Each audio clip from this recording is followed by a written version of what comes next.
Listen, you have to be very careful on the streets of Port Harcourt. The police is on rampage. And you don't have to actually do anything or do anything illegal to be picked up by them. They will literally kidnap you and take you to their station and lock you up inside the cell. This was exactly what happened to me. And I'm coming here to tell you guys so that everybody that is out there will be sensitized. They will literally lie to you. They will lie to you to take you to the station. And once you are there is nothing you can do about it. Nothing. Absolutely nothing. So on Saturday, my boat was intercepted by some gentlemen in the police command. They were wearing, I think it was ash and blue uniform. And they had, of course, their rifles and all. And out of the van, they intercepted us from the front. I think there was another one behind us. And I asked the boatman what's going on. Why are they stopping us? He said he doesn't know. You know, this was around Rumokuta. We had just passed a checkpoint around that area. And they didn't stop us at the checkpoint. I looked up after that checkpoint because I was on the phone. And then I saw the van right in front of us, a pickup van. And the policeman came down after intercepting us and told me to come down from the vehicle. The intensity of the way they dropped me from that vehicle felt like I was, a drug baron,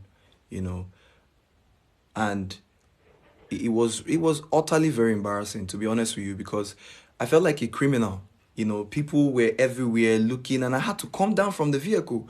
You know how it feels when like 10 policemen are gathered at one car, and then they tell you to come down, at gunpoint. And I came down, and they put me at the back seat, and this was how the policeman came into the front, and then the back. When I came down, I thought maybe it would be like, the normal stop and search that they do, or probably even they wanted to check my phone, I had nothing to hide, so I had nothing to fear. I was like, fine and good. When they check me, they'll see nothing and probably will be on our way. This was not the case. They came into the vehicle, one at the back, one at the front, and told us to follow the pickup. I kept asking the policeman by my side questions. Where are we going? What is the issue? What happened? Why did you stop us? Why the scene and everything? They did not respond to me. I attempted trying to make a call. They threatened me not to touch my phone. He actually asked me for my phone. I refused to give him. And then eventually along the ride, while they were not answering me, I decided I had enough. I told the boat driver to park. This was close to, almost on the way towards Rumola. We had just passed the bridge at Rumokuta. I told him to park by the side. And this is how he parked. And I came down because the exit was still very much open to me. And this is the tricky part, guys. This is the part that you need to be careful about. When I came down, the policeman in the peacock, the men there came down, jumped out from there, and the ones in the vehicle came out as well.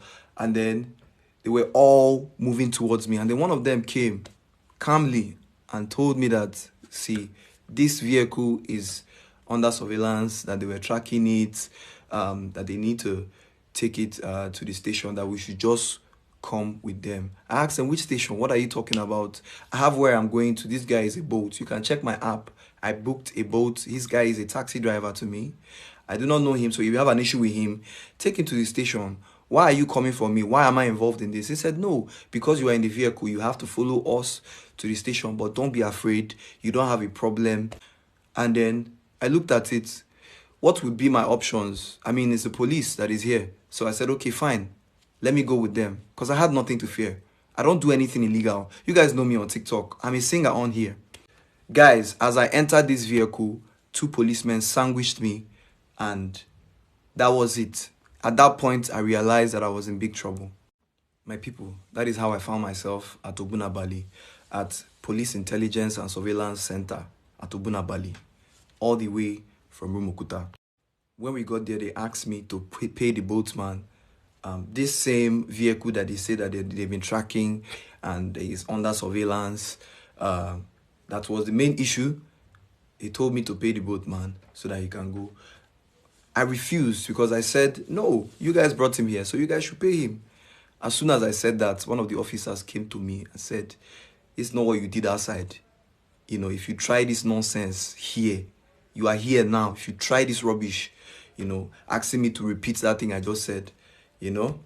So eventually another police officer said, you know what, pay the boatman, Abi, don't worry, leave him. He now took me inside. And I feel like this is also a problem. And Nigerians, honestly, we need to look out for each other. And this is one of the reasons why I feel like even these boat people are actually working with this police. Because I do not see why a normal human being, even after seeing what happened on the road, this guy still came inside our police station and asked for money for me to pay him so that he can go. If it was somebody who was even, you know, a good person, you probably go out there, because nobody knew I was there. Nobody knew. This was basically an abduction. You picked me from somewhere, you would have gone back and said, oh, see you, this guy that was here, this is what happened, you know, alert people so that at least maybe my neighbors or somebody would know that I was here. Nothing like that. Guy still came to collect his money. So at the end of the day, we got into, you know, the station, and then there was no processing at the, what's it called, counter or anything. We went straight into an office, and then they told me to take off my jewelries, take off my watch. I gave them my phone, you know. I didn't even realize that there were a lot of boys inside that pickup van, you know, because when we got there, I now saw people coming out, and eventually they told us to tag ourselves, and they took us somewhere and sat us on the floor, you know. And then from there straight, they moved us into a cell. And that's where we were. We spent almost 5 hours inside that cell, because this happened around 6 p.m. I was picked up around 6. And then I ended up being in that cell without being processed or anything till about 12 a.m. in the morning.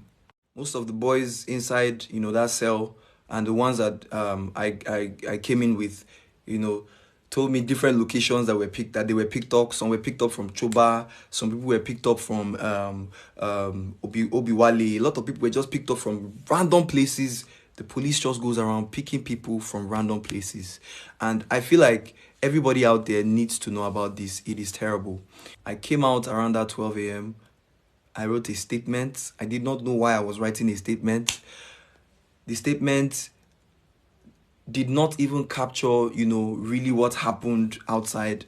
I was basically, you know, told to write more about my background and, you know, what I do, basically, in that statement.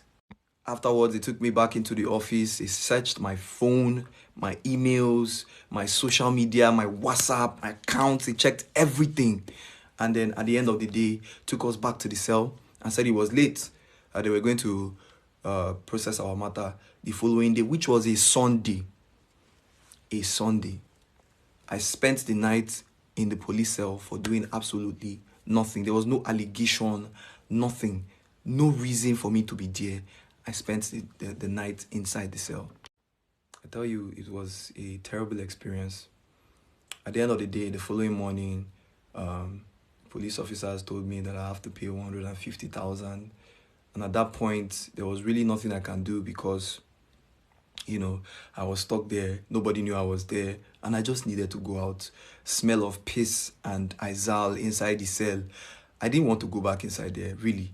So I had to negotiate with, you know, the police officer to pay a ransom. I won't call it bail. It's a ransom. I ended up going to withdraw 50,000 naira and paying them cash because they refused to collect transfer so that it would not be traceable. My people, I'm telling you, this is enough to actually mar anybody, and it is a very embarrassing experience. And I do not pray it happens to anybody, so please, guys, be careful.